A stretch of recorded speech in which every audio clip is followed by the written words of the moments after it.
Hi everyone and welcome back to the channel. Today I have a tag for you.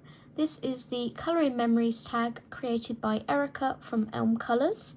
So if you would like to see the answers to the questions that I give, please stay tuned for the video.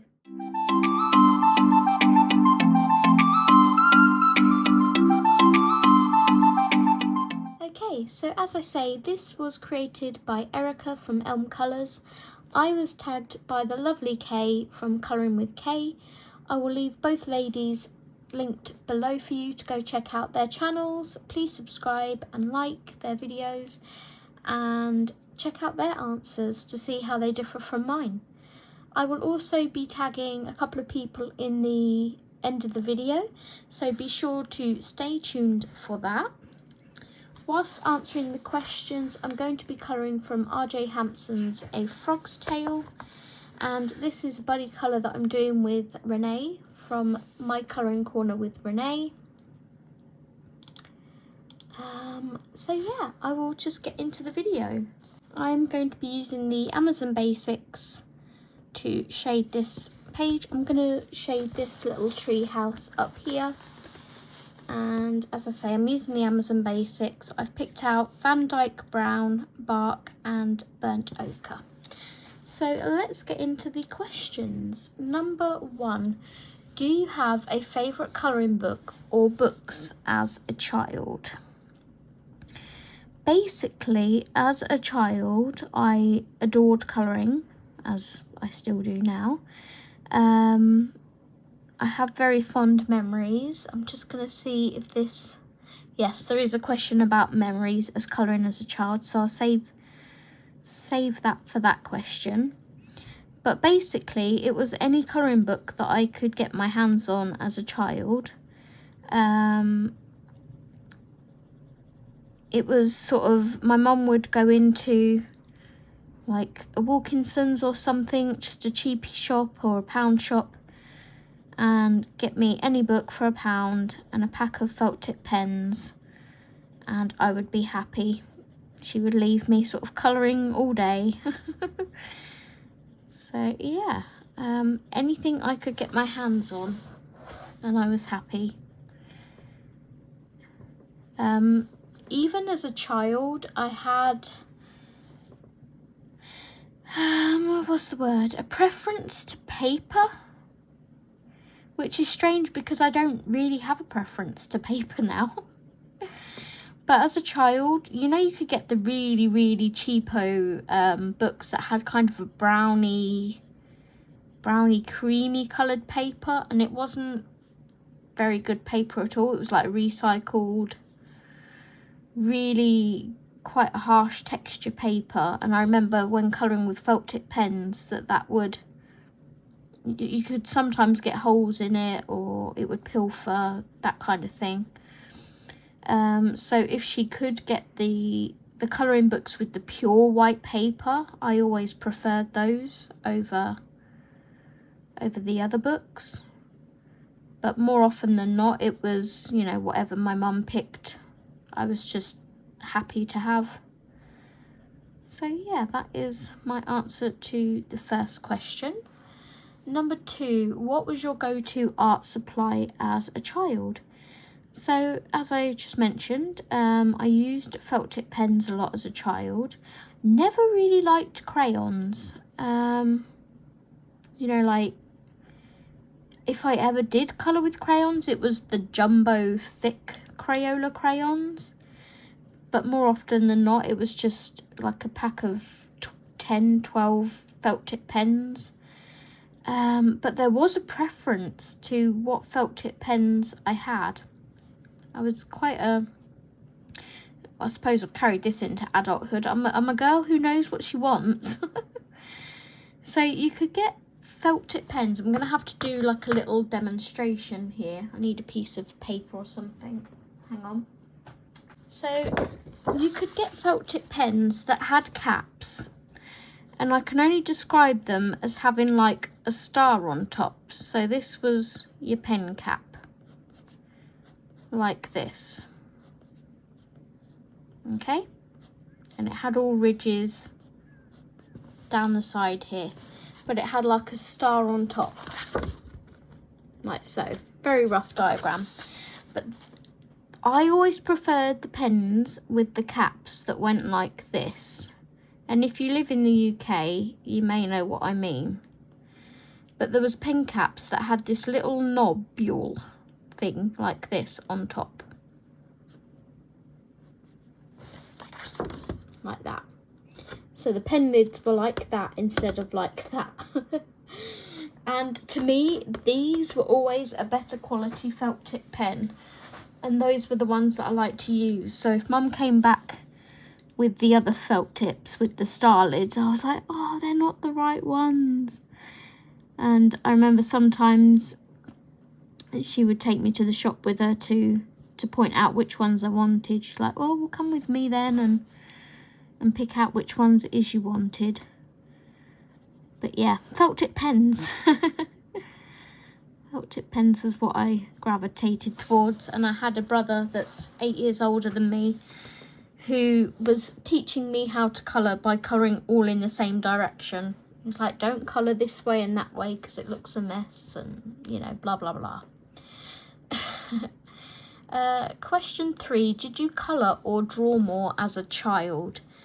I would say I coloured more, but I did do a lot of drawing as well.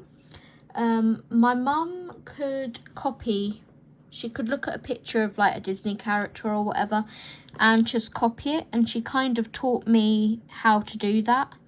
So if I was in the drawing mood, I would, you know, just sit down and draw some Disney characters.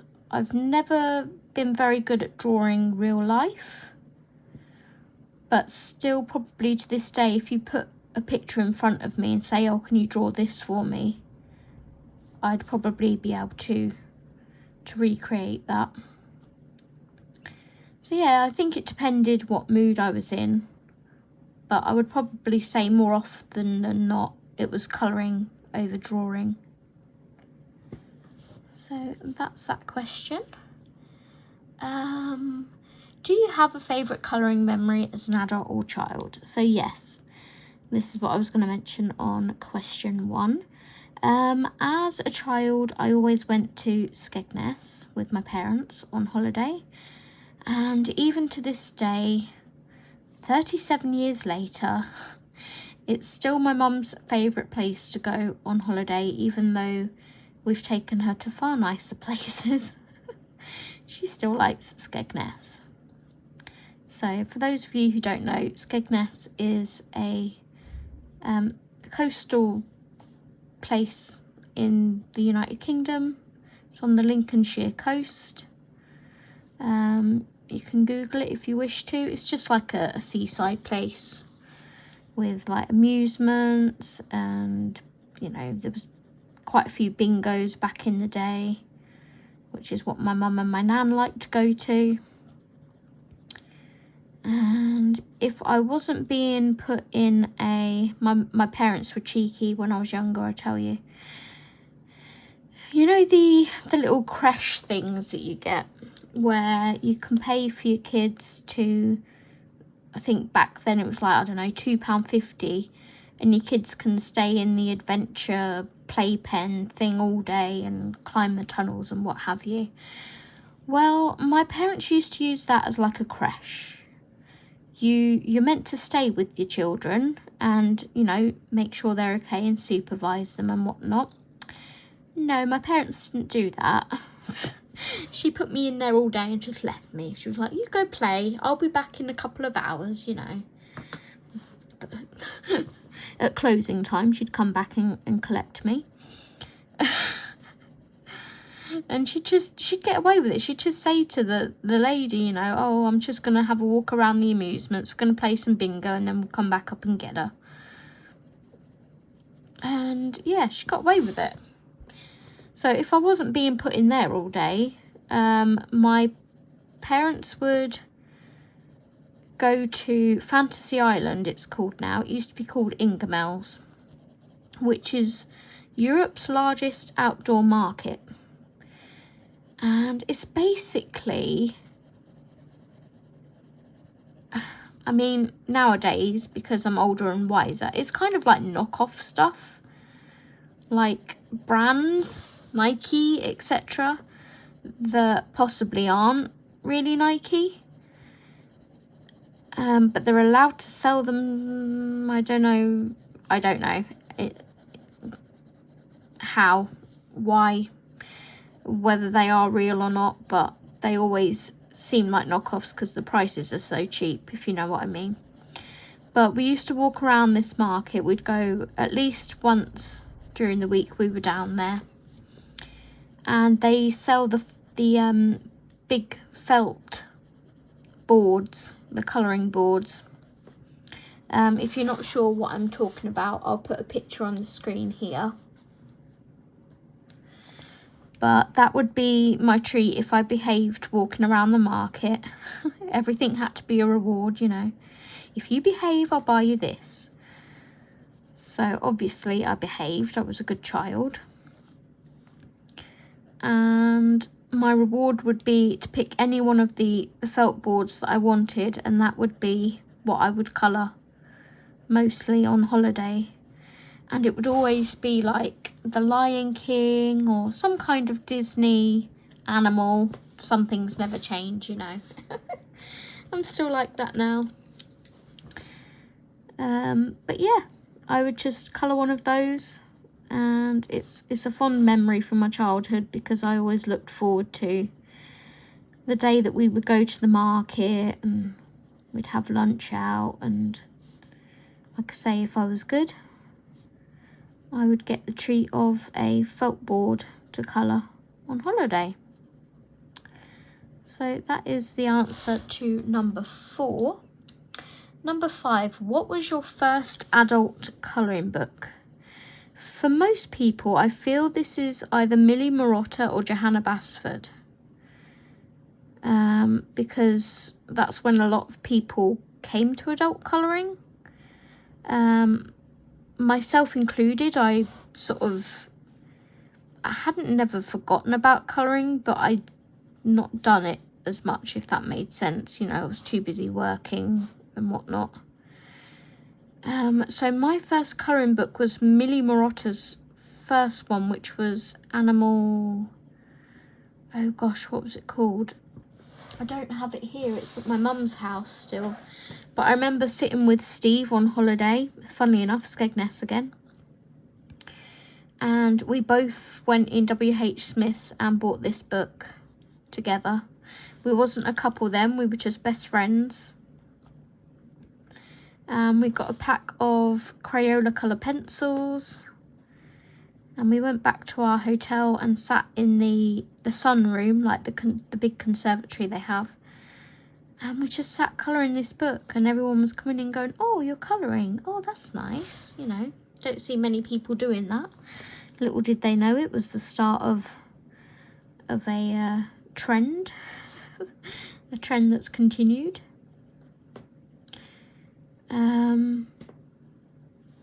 But yeah, that was my first adult colouring book, the Animal Millie Marotta one. We just sat and we started at the first page. It's like, oh, we'll start at the front and work our way through kind of thing. So we both sat colouring this octopus in. And yeah, that was sort of, I guess, the resurgence of my adult colouring. And the first colouring book that I owned as an adult. So, number 6, what was your first adult colouring supply? I know the answer to this one. So, I know I said I bought the Crayola pencils to colour in that book with. But that's because me and Steve were sharing. My first, proper adult colouring supply that I bought when I got into colouring as an adult were the Faber-Castell Classics, the 60 set, and to this day I still own them. They are nice pencils. I can blend quite nicely with them. I haven't used them in a while, and I was actually talking about them on a live stream the other day, saying that I need to pull them out and show them some love. So Might do that next month. But yeah, the 60 set of Faber-Castell classics. I'll pop a picture on the screen here so you know which ones I mean. But that was my first like proper adult colouring supply. Question 7. How did you get into adult colouring? I think I just explained that in question 5. It was when we were on holiday. Me and Steve wanted something to do. So like I say, we went into WH Smith's. I think I was initially looking for a reading book. And then I saw the colouring books. I was like, why don't we just sit and colour? And I think back then Steve was like, oh, colouring's for girls kind of thing, you know that, you know. And I'm like, but look, they're octopuses and things. Men colour octopuses. And he liked the pictures in them, and he actually was like, oh, okay, yeah, we'll give it a go. So that was that. That was how we got into adult colouring. And then, you know, you find colour tube and it opens a whole hornet's nest. Question 8. Who was your first YouTube colourist? So I think this question means who I watched first, and I know the answer to this too. It was Julie's passion for colouring. Let me make sure I get the right name.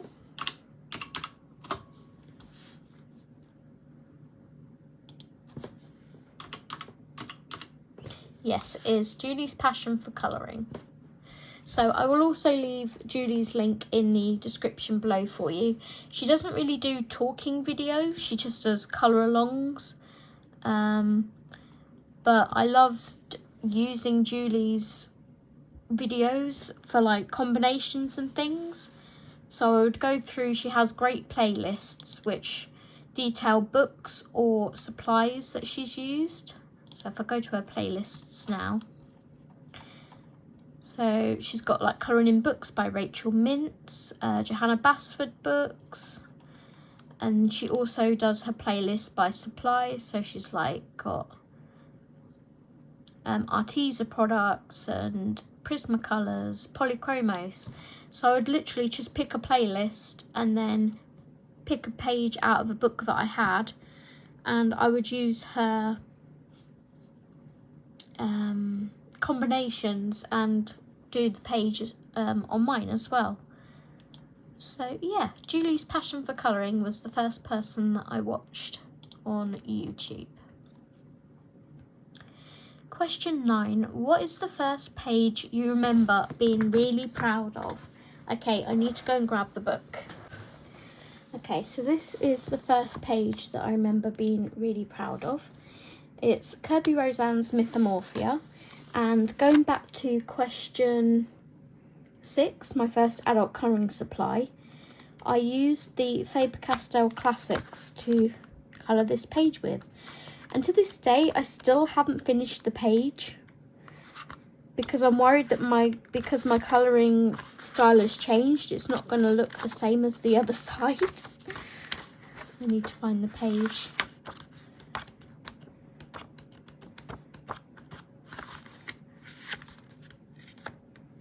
I swear it was this book.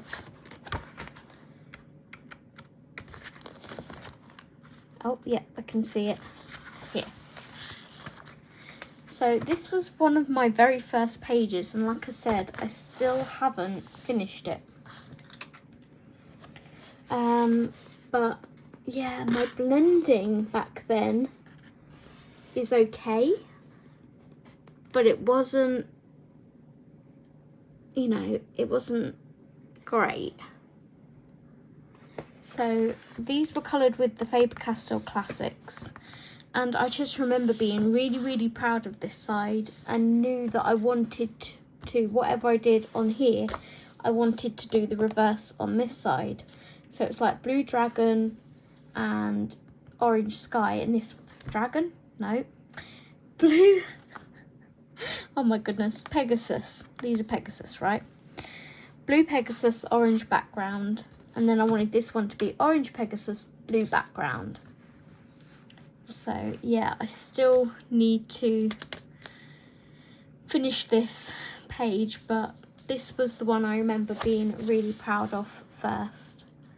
Like I say, this was back in, oh gosh, I don't know when, long time ago. 2019 maybe, I can't remember. But yeah, that is the first page I remember being really proud of.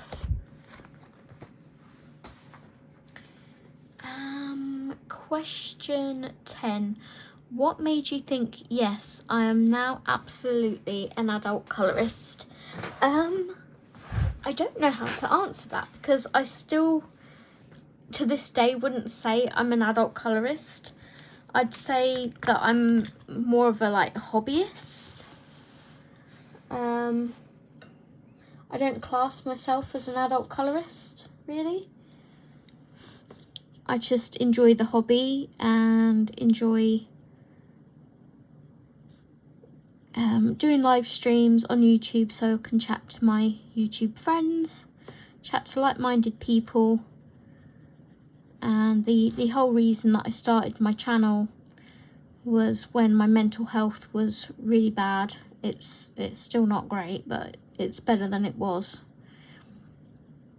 And it was so I could sort of give back in a way to like-minded people that also struggle with mental health, and just give them a place where they could come and chat, and just to say, you know, it's okay, I struggle too, but we're here together doing our hobby, let's just chat and have fun, kind of thing. And to this day I still, you know, try and practice that on my channel.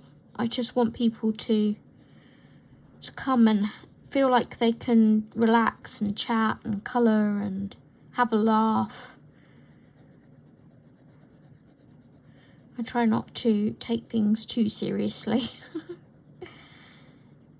If any of you watch my live streams, you'll know I don't take them too seriously. There's lots of giggling. But yeah, that's my answer to that question. I don't really class myself as an adult colourist. And the bonus question, who in the colouring community do you remember reaching out to and making you feel included? So for a long time, you know, when you start off on YouTube, you're sort of, you try a live stream and you're like, oh my gosh, there's 2 people watching me, what is the point? But I carried on, I soldiered through, and eventually, you know, I would get 5 people, 7 people joining me. It took a long time, I'm not going to lie. And I'm still only a tiny channel now, in my eyes. There's people out there that are so much bigger than myself. But I remember I didn't reach out to them, they reached out to me, and that's Shell's. Let me get this name right as well, because she's a sweetheart. Shellarty. Shellarty reached out to me, and she was doing the Harry Potter colour-a-thon, and she reached out to me and asked me if I would like to participate in the colour-a-thon, and I was honoured, so honoured.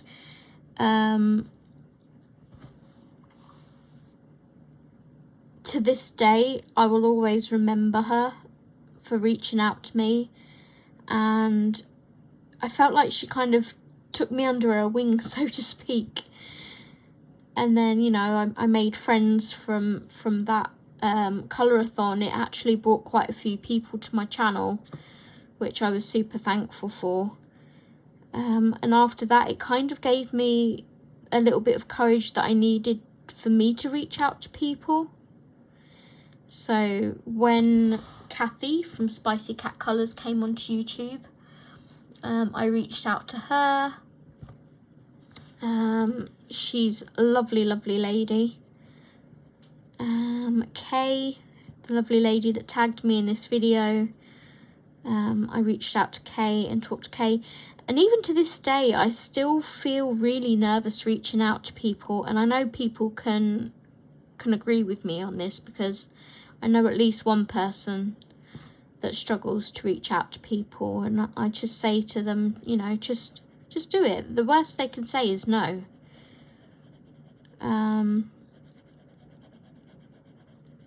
But yeah, I know Kay tagged Dan as well in this video. Dan's a dude. Love Dan. There's so many people. I've made good friends with Mini Rach. She's, bless her, she's still only on 386 or something she's on. And she's been on YouTube for about 3 years now. So if you're watching my video and you've come to me from somewhere else, you know, you may not be subscribed to me or whatever, do reach out to the people that I'm mentioning and just show them some love, because we all have to start somewhere. And you know, we're just fun loving people that all love to colour together. So yeah, that is my answer to question, well, the bonus question. Who in the colouring community do you remember reaching out to and making you feel included? So Shell reached out to me. I made friends on her channel with Tammy and Ange, and then I think Mona, you know, all the people, we all tend to gather on the same kind of live streams. There's so many people. And yeah, I've made so many friends on YouTube, and for that I will always be so super grateful. So a massive thank you to Kay for tagging me in this video. I know I've not coloured much. My little tree, and I've coloured some of my birdie. But it was super fun doing this tag. I would like to tag Minnie from Mini Rach, who I mentioned in the last question. Who else would I like to tag? I would like to tag Dee from Colourful Dreams. She's another lady I've just made friends with. She's super lovely. We do like video chats with each other and chat. Who else? Can I think of one more person?